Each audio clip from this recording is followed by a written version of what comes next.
വിഷുമായി സ്വാമി YouTube ചാനലിലേക്ക് എല്ലാവർക്കും സ്വാഗതം. എല്ലാവർക്കും കുടുംബപരമായി പലതരം പ്രശ്നങ്ങളുണ്ടാകും, കുടുംബദോഷങ്ങളൊക്കെ ഉണ്ടാവാം. കുടുംബത്തിൽ പലർക്കും അസുഖങ്ങൾ, എന്ത് ചെയ്താലും എത്ര സമ്പാദിച്ചാലും സമ്പത്തൊന്നും വരാതിരിക്കുക, കടങ്ങൾ, അങ്ങനെ പലതരം പ്രശ്നങ്ങൾ, ദൃഷ്ടിദോഷങ്ങൾ, അങ്ങനെ കുടുംബത്തിൽ പ്രാകദോഷങ്ങൾ, ഒരുപാട് ദോഷങ്ങൾ നമ്മുടെ കുടുംബപരമായ ദോഷങ്ങൾ ഉണ്ടാവാറുണ്ട്. വ്യക്തികൾ ചേർന്നതാണ് കുടുംബം. അവയിൽ ഓരോരുത്തർക്കും ദോഷകാലം അല്ലെങ്കിൽ കുടുംബദോഷം ഉണ്ടാവുന്നത് അവരുടെ എല്ലാം ജീവിതത്തെ പ്രതികൂലമായി തന്നെ ബാധിക്കുകയും ചെയ്യും. കുടുംബദോഷം മാറാൻ പരദേവതയെ പ്രീതിപ്പെടുത്തുകയാണ് നമ്മൾ ആദ്യം തന്നെ ചെയ്യേണ്ടത്.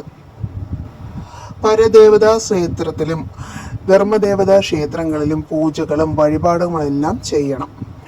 പട്ടും ഒരു പിടി നാണയവും ക്ഷേത്രത്തിൽ നടക്കി വെക്കുന്നത് നല്ലതാണ്. കുടുംബത്തിൽ ഐശ്വര്യമുണ്ടാവാൻ മഹാലക്ഷ്മി യന്ത്രം സ്ഥാപിക്കുന്നതും നല്ലതായി കാണുന്നു. അതുപോലെ തന്നെ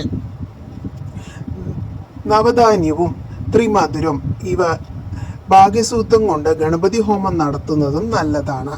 അതുപോലെ വിഷുവിന് 12 ദിവസം കദളിപ്പഴം, തൃപ്പെണ്ണ ഇവ നടത്തുന്നതും ദോഷങ്ങൾ മാറാൻ നല്ലതാണ്. പനമ്പരി ശംഖ്, ഏകമുഖ രുദ്രാക്ഷം എന്നിവ സ്ഥാപിക്കുക. ധനമുണ്ടാകാൻ നിത്യേന കനകധാര സ്തോത്രം ജപിക്കുന്നതും ലളിതാ സഹസ്രനാമം ജപിക്കുന്നതും നല്ലതാണ്. തുളസി തൈ നട്ട് വെള്ളം തെളിച്ച് വളർത്തുന്നതും വീട്ടിൽ പശുവിനെ വളർത്തുന്നതും ഒക്കെ നല്ലതാണ്. വീടിൻ്റെ വടക്ക് ഭാഗത്ത് 2 നെല്ലിമരങ്ങൾ നടുന്നതും വടക്ക് ഭിത്തിയിൽ കുബേരയന്ത്രം സ്ഥാപിക്കുന്നതും ഗുണകരമായി കാണുന്നു. ഗൃഹദോഷം മാറാൻ പഞ്ചശിര സ്ഥാപനവും വാസ്തുപൂജയും വാസ്തുബലിയും നടത്തുന്നത് നല്ലതാണ്.